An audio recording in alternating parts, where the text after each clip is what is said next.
Does the former Natwest boss deserve a £2.4 million payout? 0207 862 2222 is that number, so give us a call. Now, the bank has said former boss Dame Alison Rose, that's her there, is set to receive the huge pay package a month after she resigned in disgrace, was helped to resign, I think is correct to say. It hasn't been confirmed how much she will receive, but the bank said no final decisions have been made on that yet. Now, she led the company for 4 years as chief executive, but she stepped down last month following the row over the closure of former UKIP leader Nigel Farage's account with Coutts. That's the private bank run by Natwest, by the way. Farage has since called the pay package a sick joke. But is he right? Should she have got her payout? Wilfred, I'm coming to you first on this one. What do you think? Look, I mean, basically, Nigel Farage was debanked, just filling in a few of the gaps here. He was debanked, and he was debanked for political reasons rather than the reasons that Rose gave to the BBC journalist she let this slip to. Yeah. So she was helped out of the door rather than just resigning. So okay, fine. Look, I don't have a problem with her receiving her payout because, I mean, it's bad enough to sort of lose your job over this scandal. But there's a lesson to us all here, is that when you're in this a job of such responsibility, especially banks are a bit like energy companies. You need a bank in order to be able to exist. And the lesson here, and I'm starting to learn some of this from what's happened to me as well, is that you don't debank someone because you don't like their politics, or you're accusing them of things that they have not said, or accusing them of being racist and all that sort of stuff. So that is the sort of lessons that banks need to be there to do banking, not make judgments about, whether this person is the right person or not to bank with us. And then also what I do think is that it shows that there's not enough governance. The people who are there governing the banks, they're the ones I should be holding to account to say, are you holding these banks, their feet to the fire to make sure they're doing right by the consumers?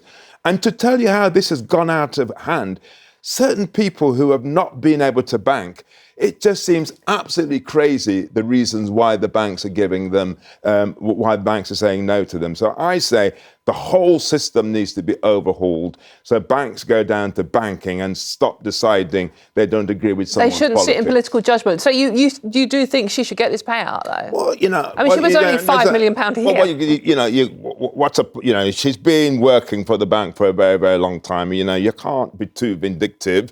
Okay. Hopefully that, Nigel has demonstrated there's a big problem out there, and I think he's managed to get a lot of people to come forward about how they've been treated. And so, he has to be congratulated about having the courage to put his head above the parapet, because if he hadn't, we wouldn't have discovered that the banks were doing all this Fair sort point. of stuff. So, good to him. Susan, do you think she should get this money? Of course not. Of course not. And nobody sitting at home who goes to work and does their job to the best of their ability.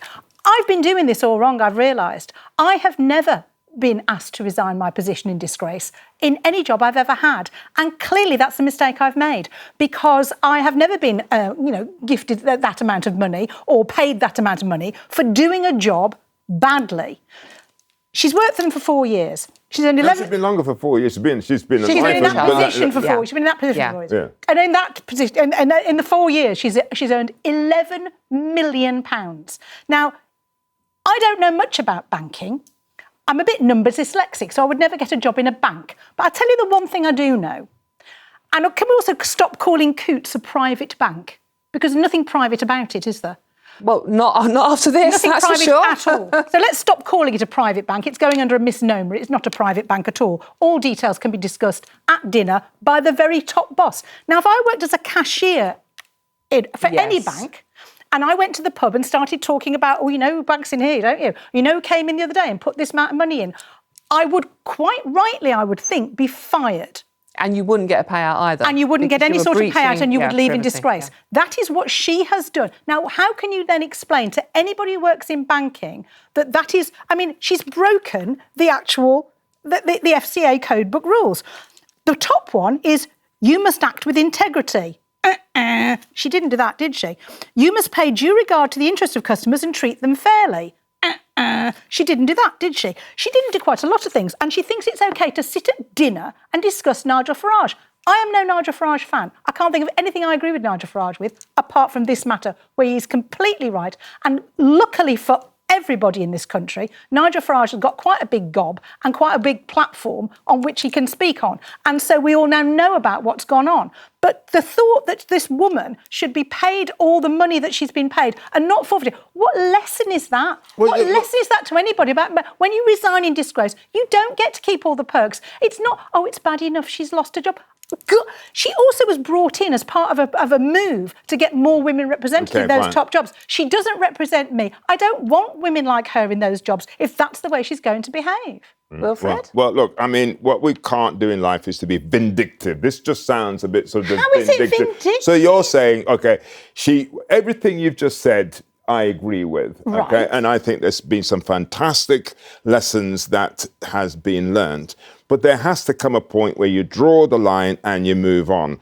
And therefore, to be vindictive about to say you go without any payoff, I just think perhaps... I don't think she's on her uppers here. Yeah, I know she's not on her uppers, but, I think we've got to be rational in this Susan, case. do you think there was any political game playing going on here? I mean, obviously Farage is an incredibly political animal, and Rishi Sunak... Nigel Farage is going to play everything for political... And Rishi Sunak and Nigel and Jeremy Hunt, the Chancellor, got involved in actually the decision made about her leaving.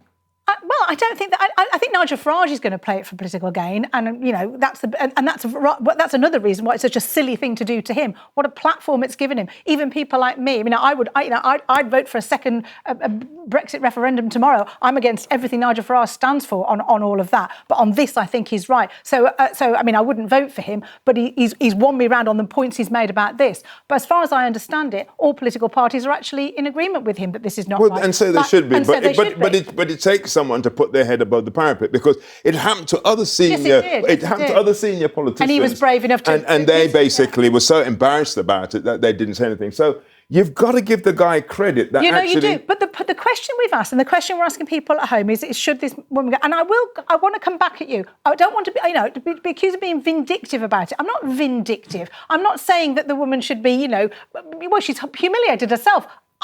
There's nothing I can do to humiliate her any more than she does. She's got a very senior job and she's done something so ridiculous as that. I don't think it's vindictive for me to call it out, but I do think people in positions like that who earn a lot of money, who and are playing with our money, owe something to the country and to the people, that they can't just be allowed to do what they want. Nobody has any consequences anymore. It's not fair. I made a mistake. Oh, well, that's all right. Then off you go. Here's another cushy job for you. No. Actions have consequences. The one thing we did learn, and it's not just Nigel Farage, it's Gina Miller, who was the anti-Brexit campaigner, and Grant Shapps as well. And the one thing that has been revealed by Nigel Farage looking into this matter is there are 1,000 people being debanked by the banks every single day. That could be you next or me next.